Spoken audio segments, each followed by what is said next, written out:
My name is Gavin Evans, and this is my review of Jennifer's Body. And this review will have spoilers, so if you haven't seen it, go and watch it, then come back and watch this review because I will be going in depth. Now, when this movie first came out, it didn't get good reviews. It had a very poor reception to it, but I always liked this movie. When I first saw it, I thought it was a total blast. I didn't watch it for a few years. Then one of my friends lent it to me a few years back. Watched it again. I'm like, this is still great. And I just rewatched it again. I'm like, yes, this is a really great movie. And thankfully, it's gotten the reputation now that it's deserved for a long time. It took a lot longer than I would have liked, but we finally got there. And yes, this is a great movie. I really enjoy it. I think it's got a really great story that can be viewed as two different ways. You've got the external way of viewing it as just this fun movie where this girl gets possessed by a demon, and in order to stay looking good, she has to kill boys. And it also focuses on her friendship with Needy, and it's a good movie at that. It's very entertaining. But if you want to look deeper into this movie, look at it internally, it's clearly about assault and how trauma from that can result in more pain and how it gets taken out on the wrong people.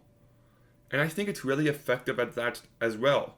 So you can look at it as a fun horror premise kind of way, but there's also deeper stuff to it that it doesn't beat you over the head with. And I also think the characters are really well written and their relationship is clearly defined. Like you've got Jennifer, who is this hot girl, every guy wants her, but she's really deeply insecure. And then you've got Needy, who's the smart, pretty girl, even though she doesn't have that reputation.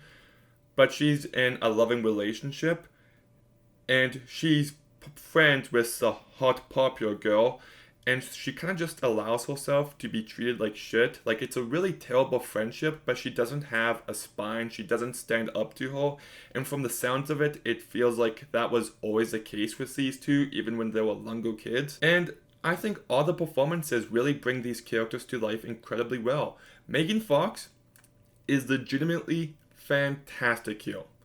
She knows exactly what kind of movie this is, and she plays it so perfectly. There's so many line deliveries of hers that cracks me up here. She plays the hot, menacing girl incredibly well, but she also plays the insecure girl incredibly well. She also plays the comedic beats perfectly, and I think this is legitimately a really great performance. Easily her best work. You've also got Amanda Seyfried, who I think is great here. I think I mispronounce her last name, but you know who I mean. She does a really good job here as well. She carries this movie well whenever she needs to. She plays the part well, and she also has some good line deliveries. You've also got Johnny Simmons, who plays her boyfriend Chip, and I think he plays this character very well. You know, he cares about Needy, he loves her, but there's also a part of her that thinks that she might be going a little insane when she talks about Jennifer being possessed by a demon. You've got Adam Brody, who I'm just saying is a much better actor than he's given credit for. He's legitimately amazing in Ready or Not and The Kid Detective, and he's good in this movie. I would have liked him. I would have liked if he had a bit more to do, but he's still very good. You've got Chris Pratt in a minor scene that he's good in. You've got J.K. Simmons, who I think is absolutely hilarious in this movie. I didn't recognize him with that wig. It looks a little silly, but he's good in this movie, and I enjoyed it whenever he was on screen. You've also got Amy Sedaris, Princess Caroline herself, and she's also really good in this movie. It's directed by Karen Kusima, and she just directs this movie incredibly well. It's such a tight movie that just absolutely flies by. You've got yourself an almost perfect mixture of comedy and horror. It manages to be fun, and I also think the script is really good. I don't think this movie gets the credit it deserves for how funny it is. There was a few lines here that just cracked me up, like when Jennifer's hovering above the water, and Chip's just like, she's hovering, and she's just like, it's not that impressive, it's just hovering. And Jennifer's like, do you always have to undermine everything I do? There was this song played by the band that plays many times throughout the movie to the point where it feels like self-parody, and they're perfectly aware of that, and I thought that was great.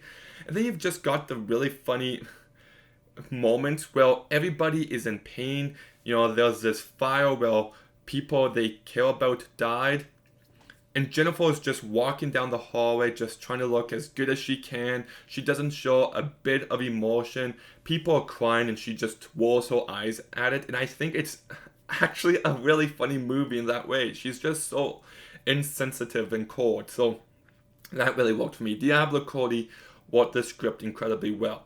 My only real issues with this movie is that some of the CGI effects just don't look good to me. I wish they went practical. Like when you look at Jennifer, whenever she turns into a demon in this movie, you know, with the mouth and all that, it just doesn't look good. Like if you think of a movie like Fright Night, when Amy gets turned into a vampire and they used practical effects, they sell you on it a lot more. It looks much better than anything in this movie does, and that movie came out 24 years before this one. So I wish they went practical. I would have also liked it if they leaned into the horror genre a bit more. I feel like they cut away a bit too soon almost all the time, and I would have liked for this movie to be slightly spookier than it is. But that's as negative as I can really get on this movie. Like, I have a total blast watching it. It's a fun, entertaining movie to watch with some great performances, but you've also got fully realized characters that are given the appropriate amount of depth. There's also a number of ways of viewing this movie, and whether you're looking at the friendship between Jennifer and Needy and all the layers to it, or the metaphor for assault, there's a lot more to this movie than you might think. And on top of that, it does manage to be a fun horror comedy. So I'm going to go ahead and give Jennifer's Body an 8.5 out of 10. I really am glad this movie's getting the credit it deserves. I guess one thing I kind of forgot to mention, even though I kind of did, is I like how the finale is Needy finally gaining the confidence to stand up for herself, and I think she has a really strong character arc. But yeah, this movie's a total blast. If you haven't seen it, go and watch it. But have you seen Jennifer's Body? What did you think about it? Let me know in the comments down below. Make sure you like, comment, subscribe. Stay tuned for some more videos soon, and Gavin out.